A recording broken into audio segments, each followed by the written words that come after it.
La grande ville, à l'époque, j'ai dit que non, l'empire qui domine la terre, c'est la Bible.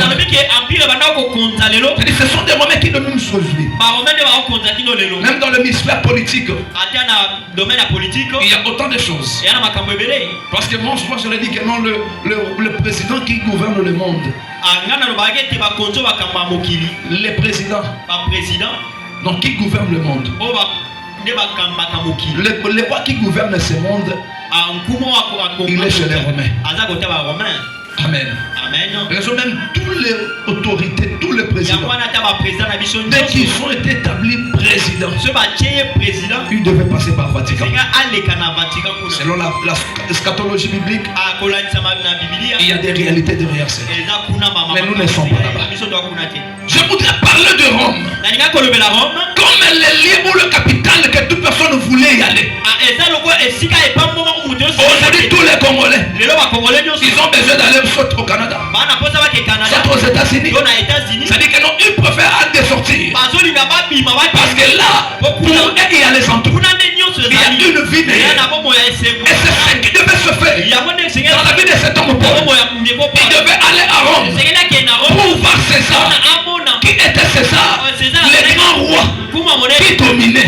C'est-à-dire Paul était appelé pour aller voir César, pour lui affronter, pour lui parler.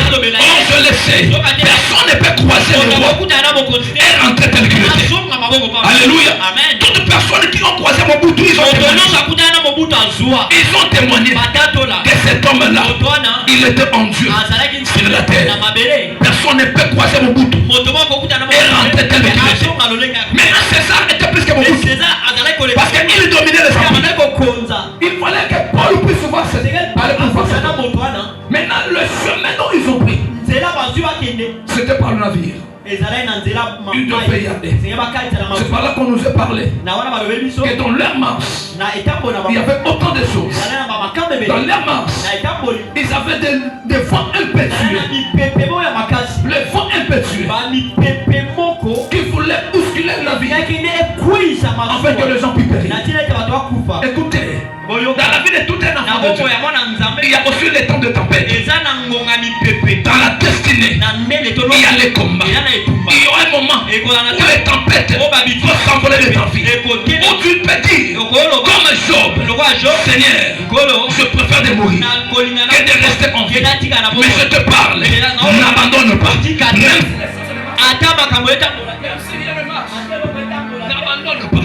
Même si rien ne marche.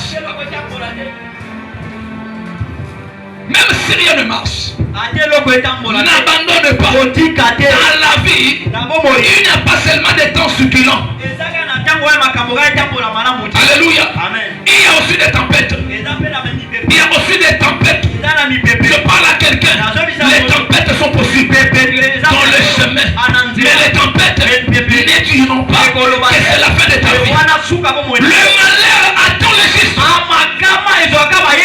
Les justes. Et quand vous lisez cette critique, souvent les justes. Souvent les justes.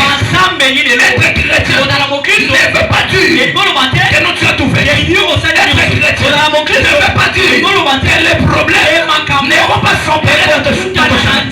Être chrétien, tu peux perdre un enfant. Tu peux perdre le travail. Tu peux perdre ton mari. Même le mariage, ça peut arriver. Ce sont des tempêtes qui viennent. Mais ton objectif est d'atteindre Rome. Même s'il y a des tempêtes, crois que non, tu entreras à Rome.